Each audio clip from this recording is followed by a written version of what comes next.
Moscow rose not as a liberator, but as a loyal servant of the Khans. While the Mongol horde swept across Asia and Eastern Europe, the Duchy of Moscow grew rich collecting tribute. It learned to rule by extraction, obedience, and terror. This was not a cradle of Slavic freedom. It was a vessel filled with steppe logic.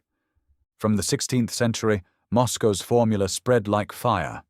First, the Tatar Khanates of Kazan, Astrakhan, and Siberia, then Ukraine and Belarus, then Georgia, Armenia, Finland, Poland, and the Baltics.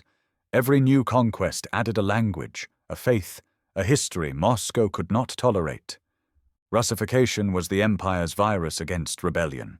A method of infection: replace native tongues with Russian, destroy local schools, rename cities.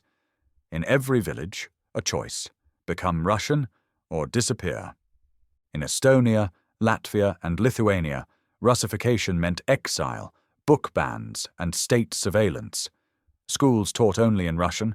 Those who resisted were deported to Siberia, or worse.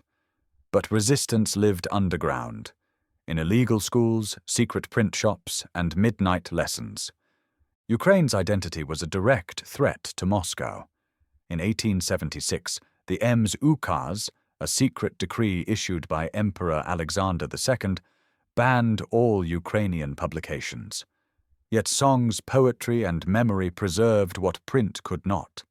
Later, under Stalin, Ukrainian intellectuals were executed in waves, the executed Renaissance.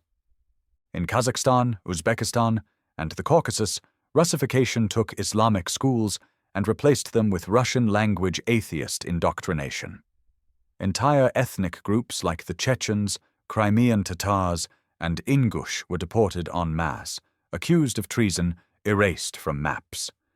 The USSR claimed to protect its nations. But Moscow never let go. Native languages were allowed, until they were seen as dangerous. Russian remained the only true passport to power. The faces changed, but the empire spoke one voice. Today, the logic returns. In 2020, Putin signed a law naming Russians the state-forming people. Minority languages are now optional in schools. Regions once promised autonomy, like Tatarstan, have been stripped of even symbolic rights.